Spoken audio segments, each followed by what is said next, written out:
hier unter uns sind sozusagen, aber das Licht ist gerade angegangen. Wir werden diese Sitzung aufnehmen und deshalb werden wir gleich auch ins Englische switchen. Aber unser Gast ist zweisprachig und deshalb können wir davon ausgehen, dass die Diskussion nachher in Deutsch oder Englisch geführt werden kann. Ich will auch noch darauf hinweisen, dass es sich lohnt, bis zum Schluss zu bleiben für diejenigen, die Informationen brauchen zum Credits-Erwerb oder Scheinerwerb, wie man früher sagte. Da gibt es Infos von Helen und Jens zu diesem Thema. But for now, we're going to switch into English and into the mode of the colloquium. The research colloquium here at the Ludwig Uhland Institute. Hello, everyone. It is my great pleasure and honor to introduce Glenn Penny, our speaker today. He is a professor of modern European history at the University of Iowa and is currently a distinguished visiting professor at the Ludwig Uhland Institute, where he has just taught a class this semester and will join us again next year. So if you missed him this semester, you still have a chance to take a class in the coming years with Glenn at the Louis. As you know, Glenn, in Germany, we like to kind of present a bit of a person's intellectual history, an intellectual biography and sort of career path. So I'm going to do that now. Professor Penny received his PhD in 1999, I believe, from the University of Illinois. For a dissertation which was awarded the Fritz Stern Prize for the best dissertation in German history by the German Historical Institute in Washington, D.C. And this thesis was then published with University of North Carolina Press in 2002 with the title Objects of Culture, Ethnology and Ethnographic Museums in Imperial Germany. And this book received even more awards, among them from the AAA, the American Anthropological Association. It was a groundbreaking work that has since become a classic, a standard work in the history of anthropology and ethnographic museums in Germany.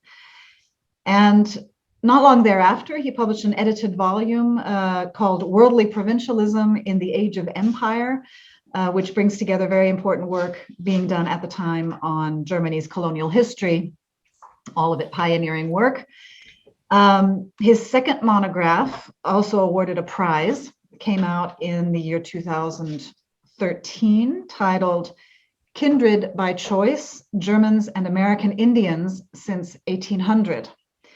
And this book offers an explanation for why Germans have such an inexplicable, strong interest and affection for the stories and images of Native Americans and for performing indigeneity, as also another edited volume is titled, which appeared in 2014. So Professor Penny's deep knowledge of the history of the anthropological sciences in Germany provided also an opportunity for some important interventions in the context of the debates over the Humboldt Forum and the new ethnographic museum that it houses in the center of Berlin, where, of course, Adolf Bastian's museum had been located in the 19th century. In 2019, he published Im Schatten Humboldts, eine tragische Geschichte der deutschen Ethnologie, in German, in the Beck Verlag. So it was widely discussed in the feuilleton, in the newspapers in Germany. And he was able to finish this book during a stay that he had at the Wissenschaftskolleg in Berlin in 2016-17. An English version of this book is also currently underway with Princeton University Press, a somewhat updated version. Glenn has received numerous prestigious fellowships over the years, too many for me to list. Alexander von Humboldt Foundation, the National Endowment for the Humanities, the American Philosophical Society, the DAAD, the Social Science Research Council, several institutes of advanced study at American and German universities. Currently, he is the holder of a John Simon Guggenheim Fellowship, and when he's not teaching here in Tübingen, he is working on his current research project, which is emerging from the recently completed manuscript, currently in production with Cambridge University Press. This fourth monograph is titled Unbinding German History, 1750s to the Present. And so now you can see that we're drawing closer to the topic of tonight's talk. So I won't say too much more except to point out that if you can't wait for the book to be published, you can look at the publications listed on Glenn's website. He has one also here in Tübingen at the Ludwig Uhland Institute, which includes references to special issues that he's published in the last few years on Germans in Latin America, in particular, in very prominent historical journals. So without further ado, I will pass the screen over to you, Glenn. Thank you for talking to us this evening. Well, thanks. I'm terribly embarrassed by that. It's always uncomfortable to hear somebody underscore how old I am. I'm going to try and share the screen. And this is the part where I get most nervous. It usually works. Right on. Okay, cool. So first of all, Monique, thank you so much for that really generous introduction. And thanks so much for inviting me here. I've been having a great time. I'm really grateful to have the chance to, actually learn about empirische Kulturwissenschaft and the ways it makes me a better scholar. And actually, I had a great time teaching my class. And because so during the next few years, what I'm going to do is build on this project that's just coming out with Cambridge on Unbinding German History, and spend a lot of time thinking about the southern German borderlands. And that's what I hope to talk to you about in the next couple of summers. For today, what I'd like to do is actually start off by explaining to you what it is I do and what I mean by writing unbound German histories. And to do that, I'm going to take you to 3 sites. And the first one, believe it or not, is actually Iowa, and then we'll go to Guatemala, and then we'll go to Chile. And we'll kind of bounce around from 1860 to 1960. And it'll take about 40 minutes. And then I guess we'll have this moment where you buzz, and then we'll have a Gespräch, which is the part I'm most looking forward to.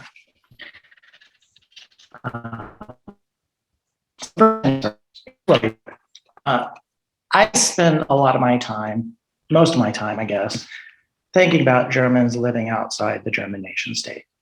And I'm most interested in what that can tell us about German interactions with the wider world over about 3 centuries. And I'm really keen to understand what their histories can tell us about the general narratives of German history that I was taught at the university and I've sort of been living in for the last 3 decades. So I do have this book coming out next June, German History Unbound, and it's essentially an exercise in rethinking how we narrate German history. And to do that, I make a point of, first of all, just decentering the nation state. And instead, I put a lot of stress on respatializing German history by extending it to wherever Germans created communities. And then I put those communities and the connections between them at the center of the narrative. I also focus a lot on what persists across time. So I tend to write more about consistencies over time, persistent characterizations, characteristics, relationships, rather than focusing on radical ruptures, which is what usually punctuates our historical narratives. And I'm especially interested in how long-term characteristics and connections inform people's actions in very particular historical situations.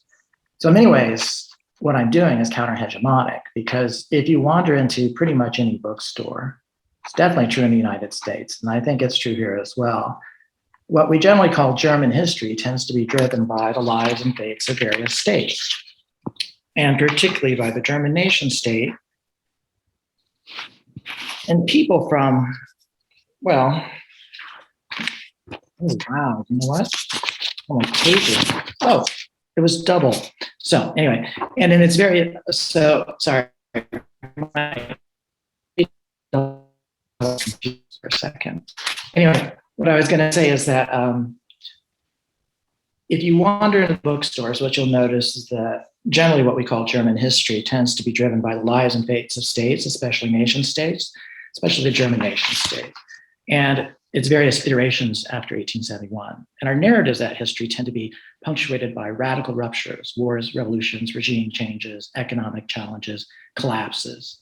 And my basic intellectual position is that our comfort with that narrative strategy is really problematic, because at its base is an assumption that German history is a unitary thing. I don't think it is.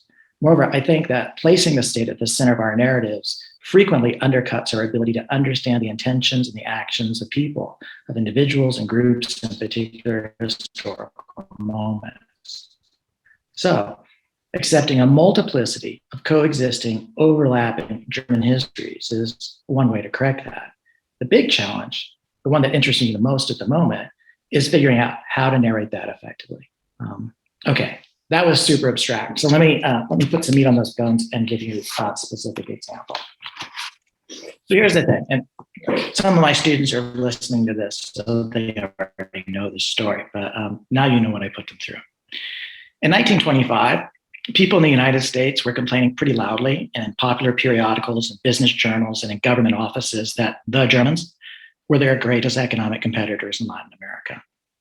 And as they did this, they made arguments about the Germans' many strengths, and they detailed German policy of what was often termed an economic penetration of the continent. By the 1920s, of course, there were easily over 1 million people in Latin America who could claim to be German.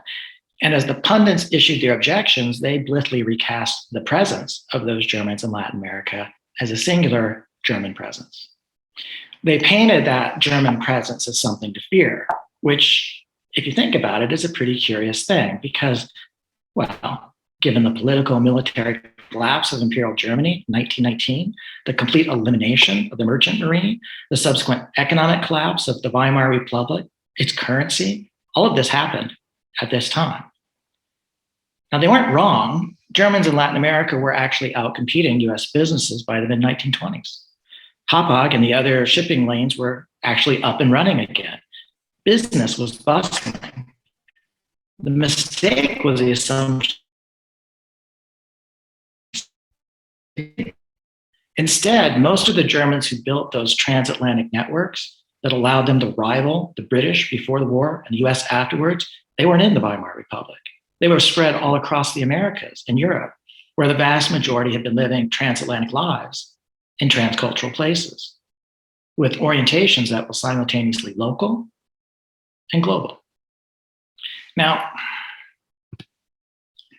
the character of these communities is captured pretty well in this newspaper from Rosario, which is the second big port city in Argentina. It's in the district of Santa Fe. And, you know, if you were a pretty cool literary studies person, you could have a great time reading this image. And you could find all sorts of cool nationalism here, right? Some of it pretty blatant, some of it banal. And if you look just at the outside, you see all sorts of markers and a celebration of the German colonies. But if you were to turn inside, what you would find is that the Germans in Santa Fe, with their 30 or more schools, are made up of Swiss Germans, Germans from Austria-Hungary, people from Imperial Germany, some of whom are Reichsdeutsche, but a lot of whom are not, many Germans from Imperial Russia, from North America, and a lot of other places as well. And if you read the essays inside, what you'll quickly learn too is that they are tied to the world by Germany. Amount of cultural as well as economic capital, so much so that those schools that I was just talking about, those 30 schools, are well attended by non-German children of local elites. And the reason for that, of course, is because, well, all the children of various kinds of Germans who were in these schools were also Argentine. Meanwhile, those who had no connection to Germanists were getting it in the schools. And that, in fact, is why their parents put them there in the first place, because these were some of the best schools in Argentina. And this was one way to get their family a piece of that cultural and economic and intellectual capital that the Germans had brought to Argentina, the Germans from all over the world. Now, as a result, communities like these living in transcultural spaces with transnational interconnections had monetary assets and states and currencies that didn't collapse at all during the war. And they had multicultural relations and transcultural communities that were quickly revived. And they were well integrated into local Latin American communities in ways that well, North Americans never were and never have been. And that was true before the war. It remained true after the war and during it, in fact. And in short, despite the demise of Imperial Germany and the somewhat misbegotten birth, I guess you could say, of the Weimar Republic, that advantage just persisted across those radical ruptures that, well, we focus on so much. And as a result, these polycentric German communities and businesses quickly reconstituted their networks and relationships long before the Weimar Republic gained any economic stability. And in fact, there's a good argument to be made that the success of these Germans abroad did a lot to help that republic regain its stability a few years later. Now, I'd be happy to go into great and somewhat annoying detail about that in the discussion if it interests you, but what I'd like to do with the rest of my time is to tell you a little bit about Germans in Iowa and Guatemala and Chile between the 1860s and 1960s and draw out some consistencies. Okay, so before I move there, Glenn, the first thing for you to understand about Iowa. Glenn, I'm very sorry Yeah. to interrupt, but the sound is not very good. I guess it's the internet connection. Maybe you can switch off your video to enhance the Okay. listening experience. We hope that it's going to be better then. Thank you. Sure, I'll try. That's the old castle walls. How's that? Is that any better? Yes, that it's better, better. It's Helen? better. Perfect. Thank you. Yes? Yes, Okay. it's better. Yeah. Okay. So the first thing to understand about Iowa is that Germans made up the largest number of foreign-born Iowans from the middle of the 19th century until the 1970s. The second is that before 1920, about half of the state is German-speaking. Okay? By the end of the 19th century, Iowa had over 60 German language newspapers. Iowa City, which is a university city much like Tübingen, had 3. If you go to the state archives, what you'll find is that a lot of the history is actually written in German. And if you look at the plat maps, you can see the settlement patterns and the ways in which German settlers differed from Anglophone settlers, particularly the ways in which communities and combined land holdings over time. And if you have an eye for architecture, you can drive around the state and see how much the built environment was. So you can't see the pictures anymore, right? We are now seeing the Iowa Volkszeitung. I can't get them to change now. I come to your office. We'll check that.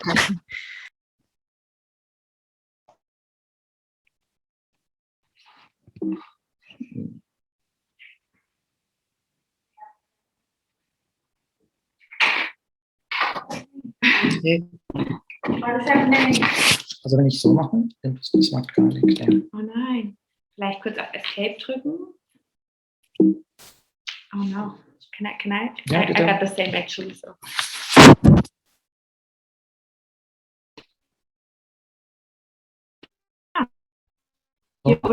Vielleicht. Okay. No. Okay.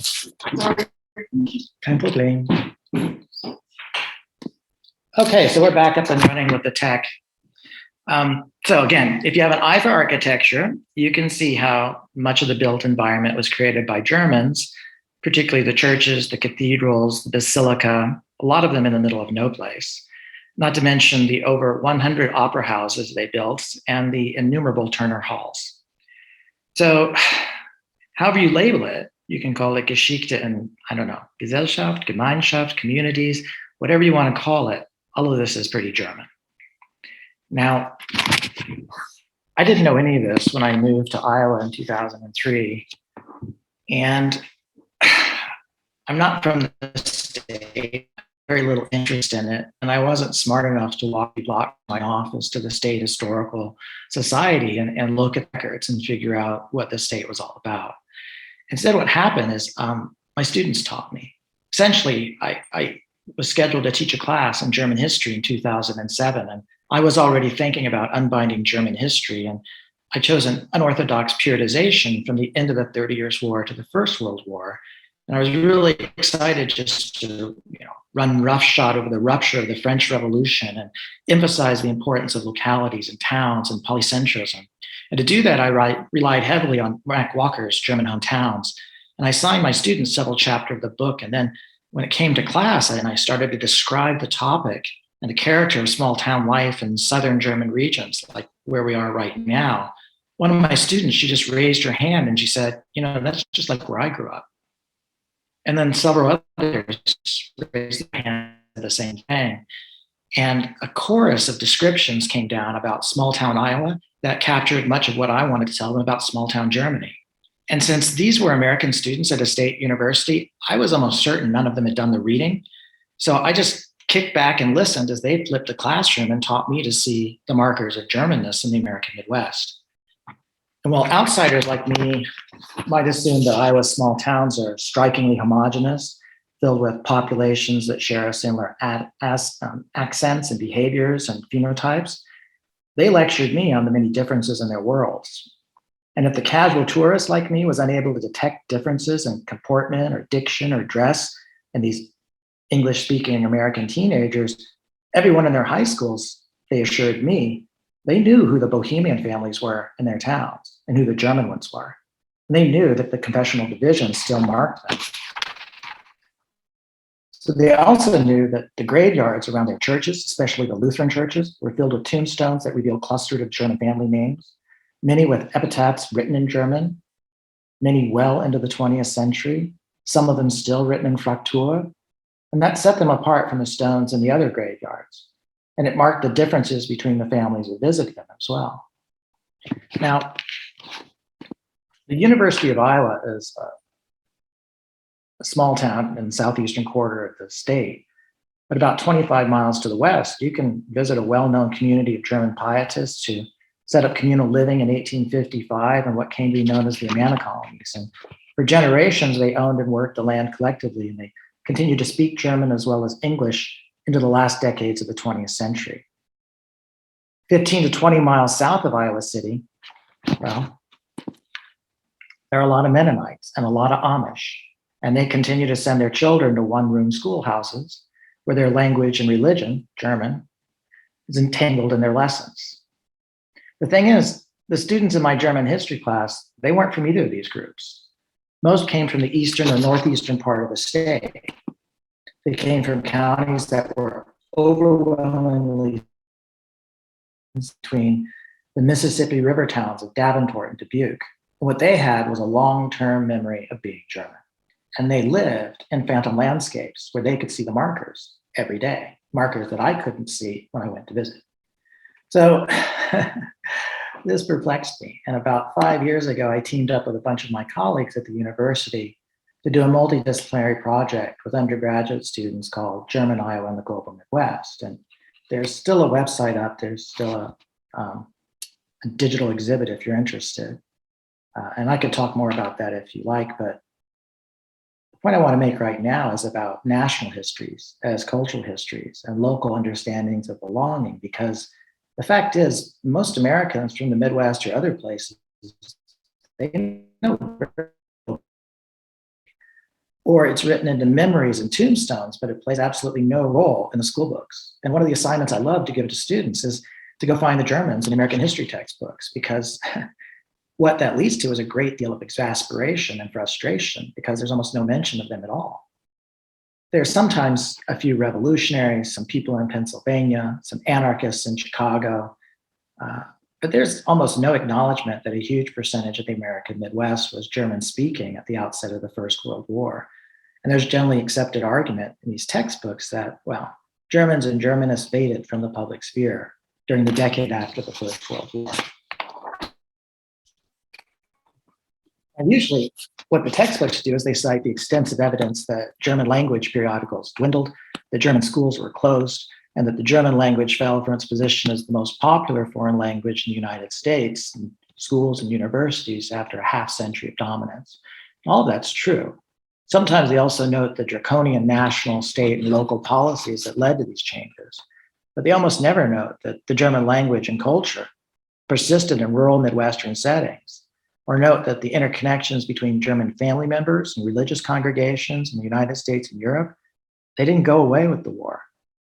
Now, we know that in part because of the millions of dollars that flowed out of German American communities and into beleaguered communities and parishes, and the economically devastated, politically stressed Weimar Republic after 19, the receipts. We also know things didn't change much in agricultural lands. So, for example, during the Second World War, when German prisoners of war were sent to camps in Iowa and other Midwestern states, a lot of them were assigned work on nearby farms. And once they were in the fields, well, the prisoners were pretty pleased to find the working conditions similar, the food pretty familiar, and that they didn't have to speak English because most of the farmers understood their German. Now, as a result of that experience, in fact, some of these prisoners of war actually elected to return to Iowa after the war was over, adding to the number of foreign-born Germans in Iowa's post-war population. Now, there's no reason that they would have changed their behaviors in the households on their farms, these Iowa farms, but we tend to forget that. In fact, in the age of Trump, when there was so much bad policy on immigration and so many misleading things said about the immigrants of today versus those of the past, it would really do Iowans and other Americans a great service to remember the history. So much like many of the scholars who work on migration and mobilities in Switzerland and Austria and Germany, we spent a lot of time engaged in consciousness raising. And I think the right button. And most people, for example, don't even know that the Iowa governor, William Harding, passed the Babel Proclamation in 1918, outlawing the use of foreign language in public places, pressing an English-only policy on their own ancestors, like many try to press on Spanish speakers today. Now, if they do know this, they surely don't know that the letters of protest from across the state, and that those were mostly from pastors and priests, while their congregations were loyal American citizens, patriotic, willing to support the war, they just couldn't hold their services in English because the vast majority of their congregation, they only spoke German. I'm not making this up.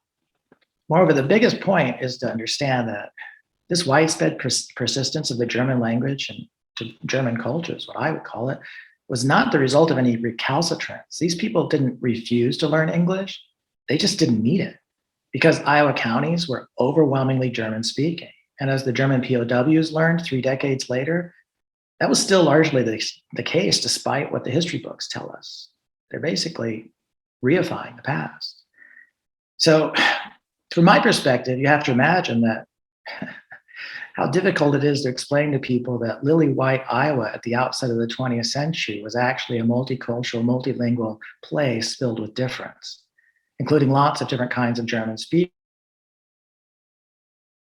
oriented, but also retain the consciousness of and the connections to Germans in many other locations in the world.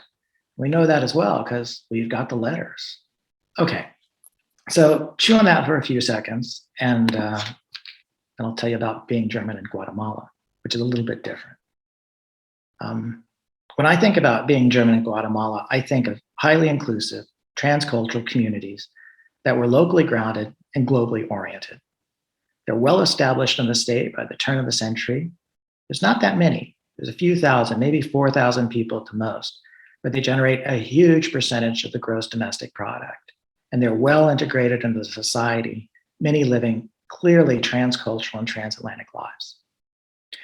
Also, incredible because even though they're tied into international trade networks that connected Central America to Central European industry and markets, the shifting governments always had the monopoly on violence.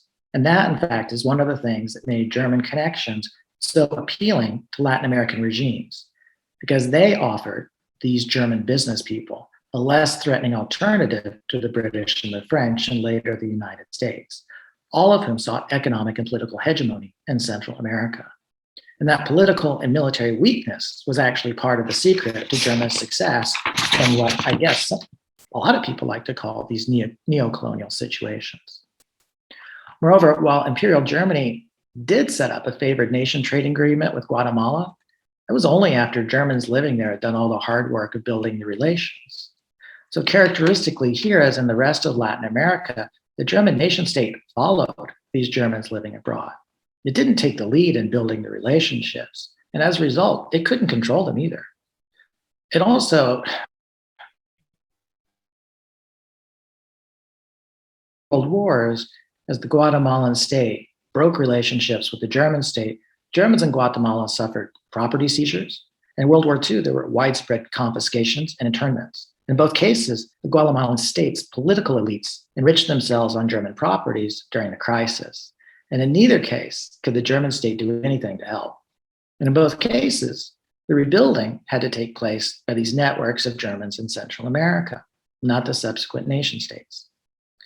So none of this sounds much like informal imperialism or neocolonial situations, except that one might argue that these Germans who came to dominate a great deal of the coffee production and other business in Guatemala from the 1880s to the 1930s benefited from the Guatemalan state's efforts at internal colonialism because their labor was largely Mayan labor that was forced into debt peonage by state statutes. So Germans participate in that system. What we find, and this is something the British, the French, the US all noted and lamented, is that those Germans in Guatemala, as in much of Latin America, were also quite good at integrating into local cultures, learning local languages, Mayan, not just Spanish, and finding ways to do business that benefited their partners as well as themselves. And in the case of many plantation owners, but certainly not all, they quickly found ways to integrate themselves into local kinship networks, to learn these local Mayan languages, and to make themselves the lesser evil among the property owners. And that paid huge dividends. There's no question. But there's also little question that it was never just about the money, because they showed a great deal more interest in those cultures and peoples than the British or the US or even the Ladino landowners. And those are the, I guess you could say, the indigenous landowners, the property elites in the state.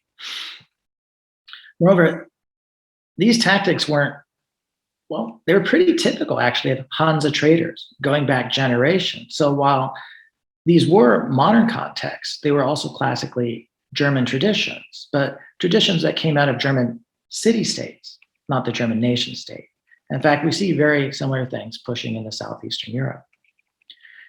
So as I worked on Germans in Guatemala, the thing that most struck me was the way in which they reacted to the property seizures and internments during World War II, which led many of the Germans, including a good many who had no sympathy for the Nazi state, to lose all of their properties and spend the war in the United States in internment camps in either Louisiana or Texas. Now, Max Paul Friedman wrote a great book about this, and some of my students read some of it this week.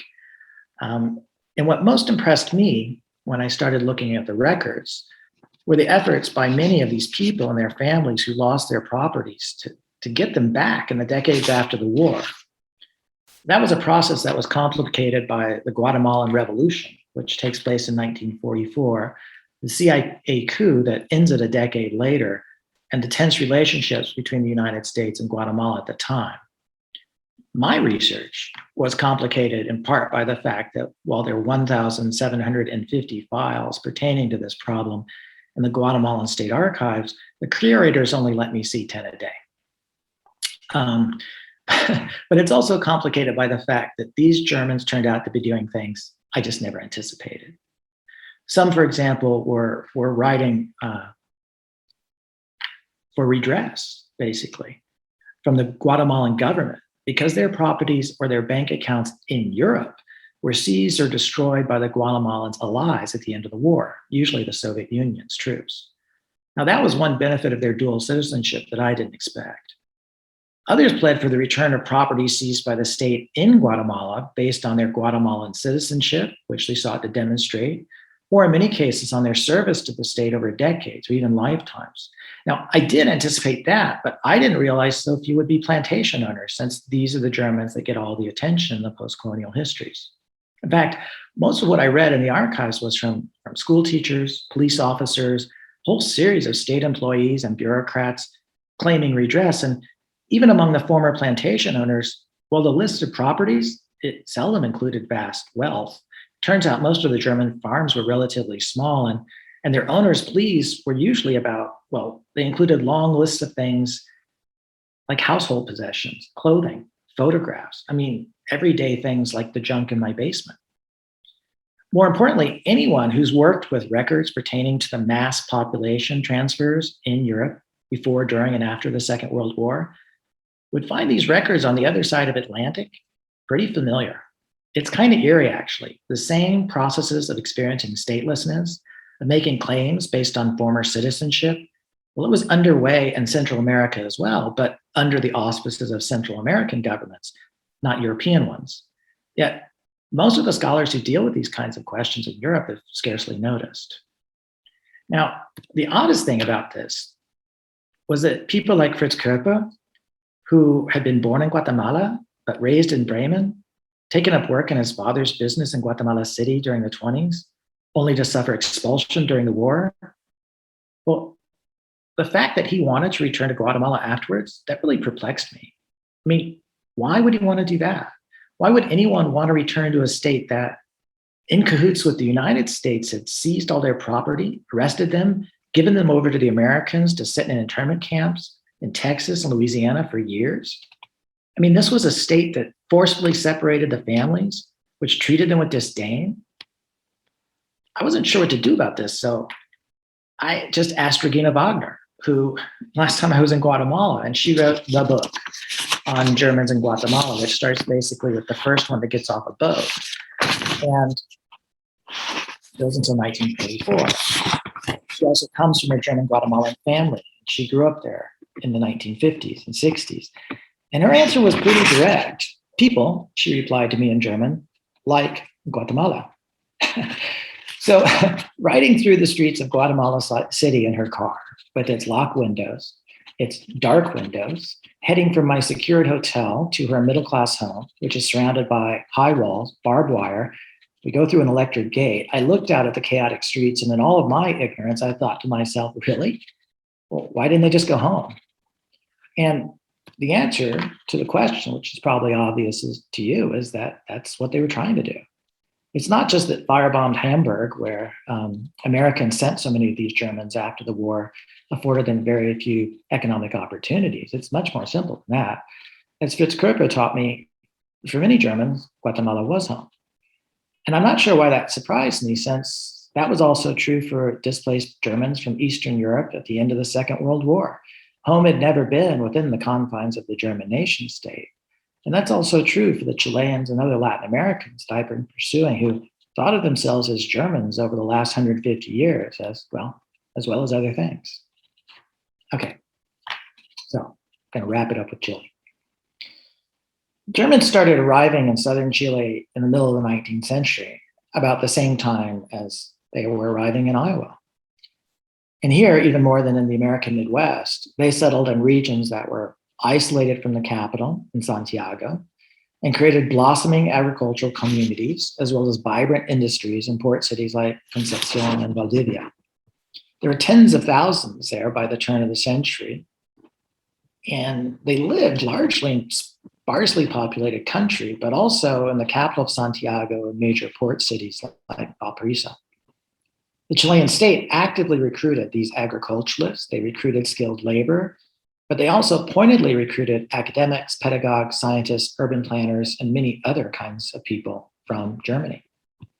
One consistent characteristic of the German communities is that wherever they went, they immediately created schools. And that set them apart both from the host communities in Latin America, as well as many other European immigrants like the Italians, who were all overwhelmingly illiterate. So as a result, the best school in Central America, for example, was the German school in Guatemala City, which was founded just after the turn of the century. And it's still one of the best of the schools in Guatemala today. In Chile, the state quickly saw the benefits of these kinds of schools, so it helped support them financially and ensure that they would serve local elites as well as Germans. And they began modeling the state schools on them as well. In fact, they filled their schools with teachers that they recruited from Germany and from the Pedagogical Institute that they set up at the University of Santiago, which was created by people that they also hired from Germany. Now, similar things happened across the university, but the larger point is that Germans set up dozens of schools across the state and became well integrated in all areas of Chilean society. And here too, many of them lived transnational lives in these transcultural communities But more than anywhere else in Latin America, those persisted over time. German, for example, remains a public language well into the 1960s and 70s. It was common, really common, for people in Chile who went to those German schools to gain an Abitur, which was recognized in Western Germany as well. Geopolitics had a lot to do with this because while there was a decided break in attitudes about Germans in the United States in World War I, and while the Latin American states followed suit, many Latin American states followed suit in World War II, that never happened in Chile. Germany remained a key trading partner and the intellectual interlocutor across the 20th century, across all the radical ruptures of the 20th century. Now, recently when I was in Santiago, I saw an exhibit in a cultural institute focused on immigration.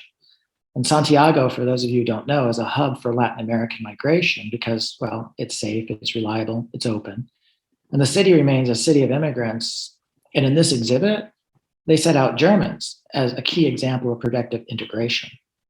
A bit of that was a contributionist history, but it was also a progressive argument about the value of immigration and integration with this first example. And in that sense, the Chilean-German histories and memories, well, they're not on the down low like they are in the United States. They're not hidden from the textbooks. They're tied into, well, they're also not tied into post-colonial arguments about dependency and hegemony as they are in Central America. Instead, they're out in the open. They're actual. The Germans are still there, but they're also German Chileans.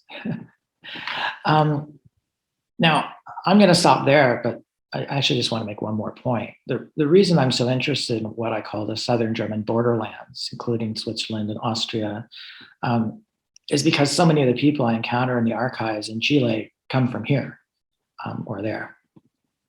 And a lot of them come from Switzerland, a lot of them come from Vorarlberg, a lot of them come from Austria. And I figure if I want to understand their behaviors on that side of the Atlantic, I do well to understand the places that they came from and how they behaved here. And it turns out that some of your colleagues are already busily narrating parts of these stories with stories of their own. So if you haven't gone to the City Museum yet, the Stadtmuseum, and checked out the exhibit on Germans in Georgia, I encourage you to go do it because I just did it yesterday. And it turns out that a lot of the things I've just been telling you about Iowa and Guatemala and Chile, well, that's what they found in Georgia as well. And honestly, it doesn't surprise me. All right, that's it. I'll turn my video back on.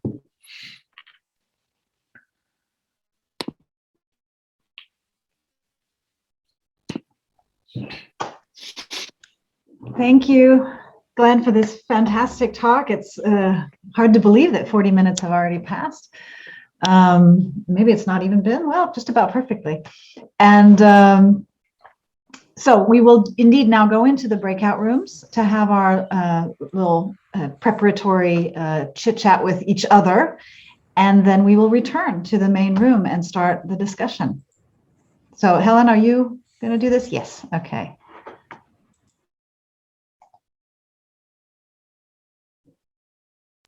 Yes, it worked, I guess. Yes, I got an invitation. I just didn't accept it. Perfect. So I thought I would stay in this breakout room. And the other people I see here on the screen are also not going into a breakout room. Is that the deal? That's the deal. Okay. We're having our own breakout room. Yeah. Who else is not going? Oh, yeah, okay. I think it's ironic that I specifically came to the Louis to avoid a technical problem, only to have a technical problem. I'm very sorry. No, I guess it's the Wi-Fi in the tower. It's always not so reliable. But it worked out. There were a few moments where it was like your voice was gone, but then it came back and you missed a few words, but then you were able to like piece it together from the context. So